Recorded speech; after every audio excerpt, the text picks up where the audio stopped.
తెలంగాణ వార్తలు చూస్తే సత్వరం పురపాలక నగరపాలక సంస్థల ఎన్నికలకు శరవేగంగా సన్నాహాలు. కాంగ్రెస్ ఓటమికి రంగం సిద్ధం. ఖమ్మం సర్పంచుల సన్మాన కార్యక్రమంలో కేటీఆర్ వ్యాఖ్య. సీఎం సోదరుడికి సిట్ నోటీసులు. కొండలరెడ్డి ఫోన్ కూడా ట్యాప్ అయిందనేటువంటి సమాచారంతో ఆయన్ని కూడా రమ్మన్నారు.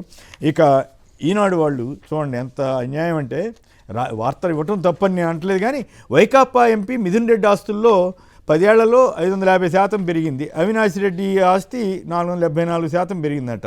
సో దీన్ని ఇచ్చారు. మిగతా ఇంకెవ్వరికి తగినట్టు సోషల్ మీడియాలో ఒక ఇంట్రెస్టింగ్ విషయం వచ్చింది. అదేంటంటే, ఆంధ్రప్రదేశ్లో టీడీపీలో అత్యంత ధనికులైన నాయకులు డాక్టర్ పెమ్మసాని చంద్రశేఖర్ 5,705 కోట్లు, నారా చంద్రబాబు నాయుడు గారు 931 కోట్లు, పి నారాయణ గారు 824 కోట్లు, నారా లోకేష్ గారు 542 కోట్లు, వి ప్రశాంత్ రెడ్డి గారు 716 కోట్లు, అమిలినేని సురేంద్రబాబు గారు, ఈయన కళ్యాణదుర్గం ఎమ్మెల్యే అనుకుంటా, 169 కోట్లు.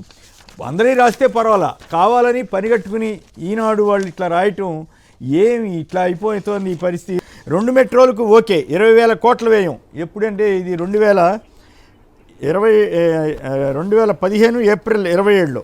Vijayawada metro to be ready by 2019, 2019 కల్లా రెడీ అయిపోద్దని ఆ రోజుల్లో వేసిన వార్త ఇప్పుడు సోషల్ మీడియాలో ఎదుగుతుంది. ఇప్పుడు భోగాపురం ఎయిర్పోర్ట్ ఈ వస్తున్నాయి కదా వ్యాఖ్యల వార్తల నేపథ్యంలో 2 మెట్రోలకు అంటే విశాఖ విజయవాడ ఈ రెంటికి కలిపి 20,000 కోట్ల వ్యయం అంచనా కూడా ఓకే అయిపోయిందని రాశారు ఆ రోజుల్లో. సో ఇట్లా ఉంటుంది. తర్వాత వైఎస్ జగన్ హయాంలోనే ఏపీ పోలీస్ శాఖకు దేశంలో అత్యున్నత ర్యాంక్.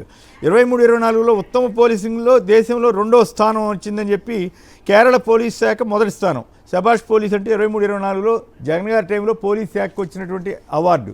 మరి ఇప్పుడు 36వ ర్యాంక్కి వెళ్ళిపోయినటువంటి ఏపీ పోలీస్ శాఖ అయినప్పుడు కూడా నిన్న కూడా మన లోకేష్ గారు అంటున్నారు నడిపిస్తున్నామని. అదేదో గొప్ప విషయంలాగా నిందితులను నడిపిస్తారా అర్థం పర్థం లేకుండా?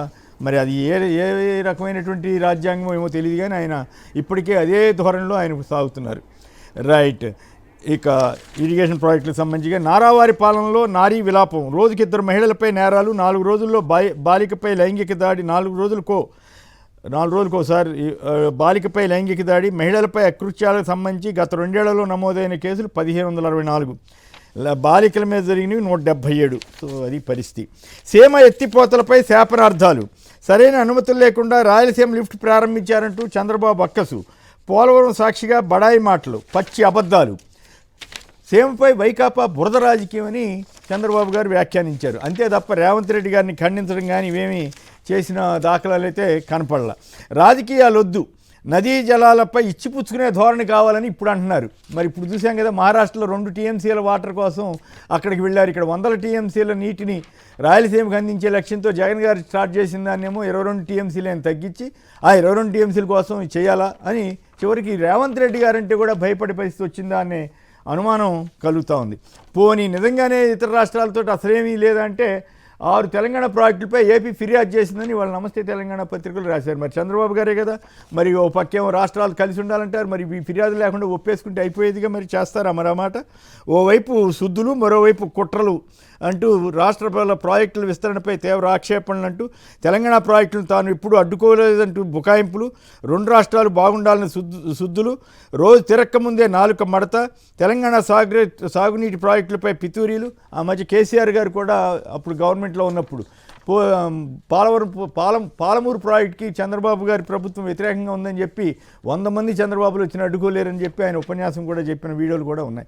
జగన్ హయాంలోనే సీమ ఎత్తిపోతలపై స్టే అంట. తండ్రి గారితో పాటే కుమారుడైన లోకేష్ గారు కూడా అదే మాట. అయితే ఈ సందర్భంలో Naidu bid to visit Babli foiled. అంటే చంద్రబాబు గారు బాబ్లీ వెళ్ళటానికి చేసిన ప్రయత్నం, అక్కడ జరిగినటువంటి ఘట్టాల మీద ఆ రోజు వచ్చిన వార్తలు ఇవన్నీ కూడా. బాబ్లీ కేసులో సీఎం చంద్రబాబుకు ఊరట, మినహాయింపించారట ఆయన వ్యక్తిగత హాజరుకి. మరి ఇప్పుడు ఆ కేసు ఏమైపోయిందో కానీ ఆ కేసుని అప్పుడు కూడా సిద్ధార్థ లోత్రా గారు బాబు తరఫున వాదించారట. పోలవరం 2027 మార్చి కల్లా పోలవరం తొలి దశ 119 టీఎంసీలు నిలబెడతాం, వైకాపా నిర్లక్ష్యం వల్ల లేట్ అయిందని చెబుతున్నారు. చంద్రబాబు మళ్ళీ అబద్ధాలు చెబుతున్నారంటున్న అంబటి ఆ డయాఫ్రమ్ వేయాలంటే కాఫర్ డ్యామ్ కట్టాలన్న జ్ఞానం కూడా చంద్రబాబుకు లేకపోయింది. కాఫర్ డ్యామ్ లేకుండా డయాఫ్రమ్ వాళ్ళు ఎలా వేశారో చెప్పాలి. పోలవరం ఎత్తును 45.72 నుంచి 41.15 కుదించారు. దీనివల్ల ఆ ప్రాజెక్టు యొక్క పర్పస్ దెబ్బతింటుంది. రాయలసీమ లిఫ్ట్ ఇరిగేషన్ అనవసరమని గతంలో ఎందుకు చెప్పలేదు? రేవంత్ రెడ్డి చెప్పాక అనవసరమని గుర్తుకొచ్చిందా? రాష్ట్ర ప్రయోజనాలను బాబు తాకట్టు పెడుతున్నారన్న అంబటి రాంబాబు చంద్రబాబు పాలనపై ప్రజల్లో వ్యతిరేకత ఉందన్నారు.